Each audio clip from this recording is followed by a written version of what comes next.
So we're going to talk about home inspection right now. Hi, Ernie. How you doing? Oh, pretty good, Simon. Nice to see you.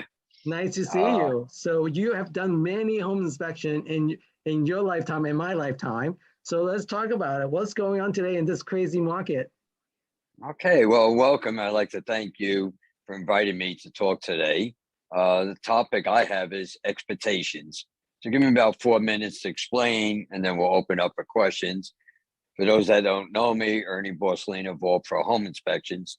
I've been doing home inspections now for 34 years, and I still love my job. I feel that I'm doing a great service for buyers and sellers, letting them know the condition of the home and what they should expect in the future in regard to maintenance, life expectancies of the equipment. So expectations, I'm also a New Jersey State licensed electrician, licensed radon tester, pesticide applicator for termite inspections. And all of this, of course, comes with a price because as home inspectors, we have to do 20 hours of continuing education a year. In addition, I have to do 12 hours a year for my electrical license, 4 hours radon, 10 hours termites.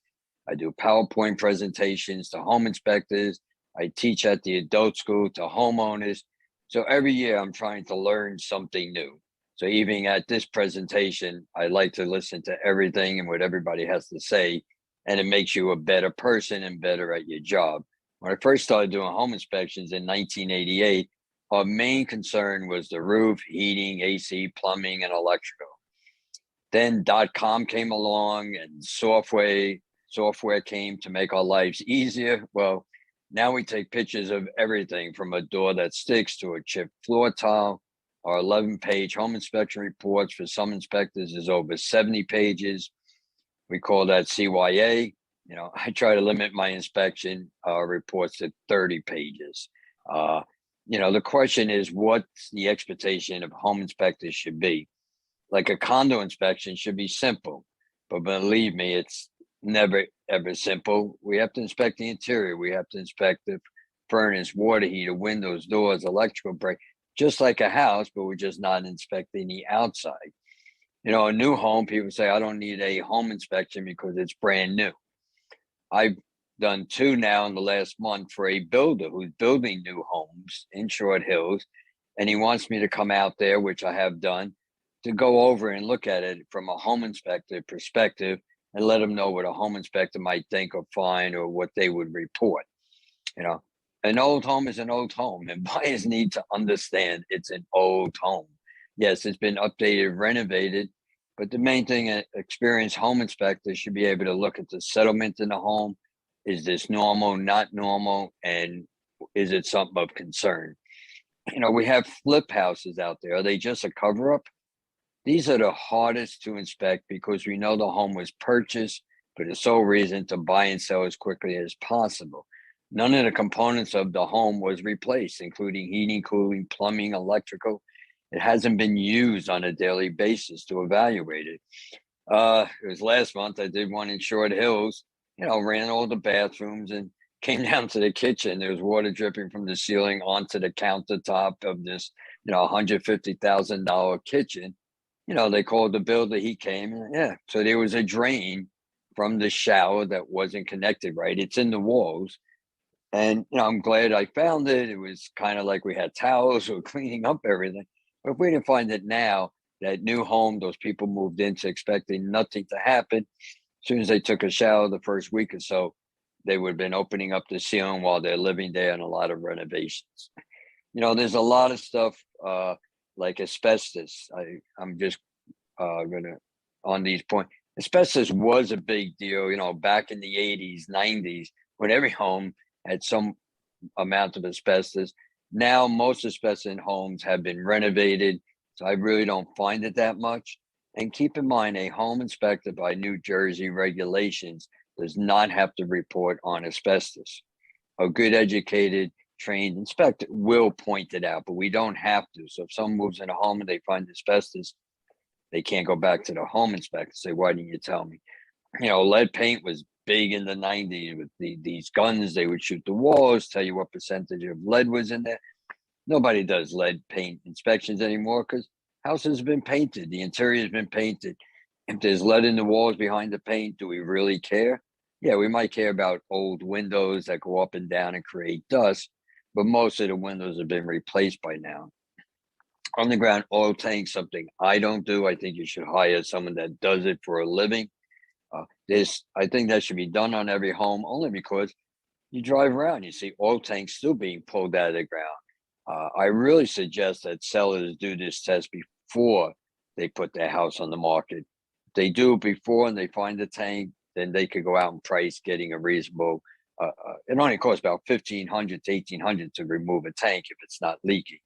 So there's a lot of transactions. They find the tank and everything gets put on hold. The seller doesn't want to remove it, but then 3-4 months later, they realize they can't sell it without removing the tank. A lot of people are doing sewer line inspections now. I recommend this be done by a plumber. It usually costs about $300.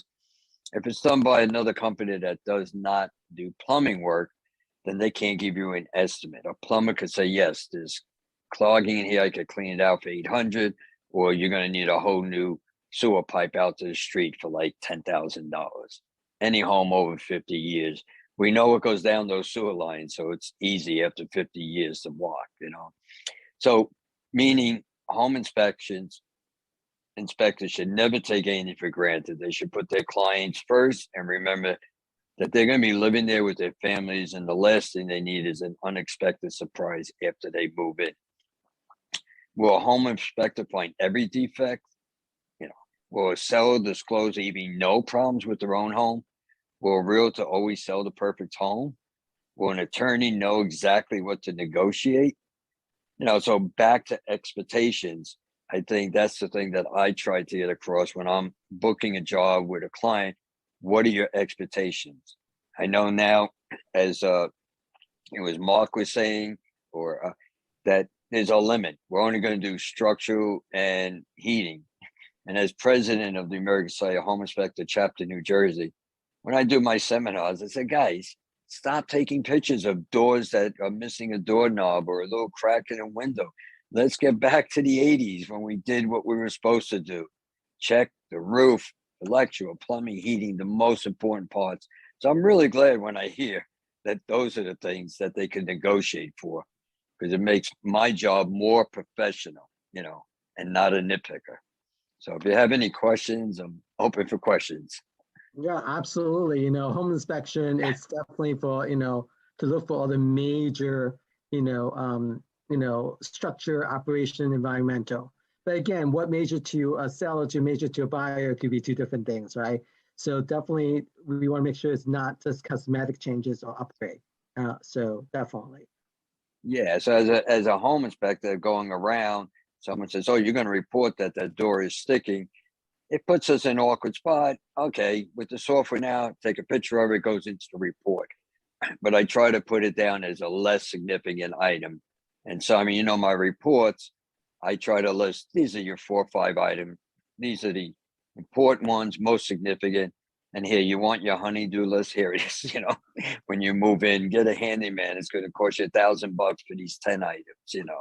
I try to be realistic with the buyers. Yeah, I love your report because you actually spell it out versus other reports that you have to really read through the whole thing. Yes, you read through your report, but you give a summary page in the beginning and say, here's the key item you need to address, and then here's a secondary item that eventually, if you want to take care of it, you can. So it's really, it's a great way of helping a buyer understand. Also help a seller to see what is really the key items that make sense to address or not. So Ernie, that was really great. Thank you so much for your time. Anything else you want to add or mention? No, I just, like I said, I've been pushing this with our association for a long time.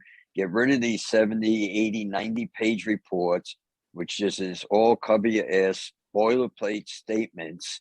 And, when attorneys hate them because, they got to read through this whole thing, just give me the main items. And that's what I try to do.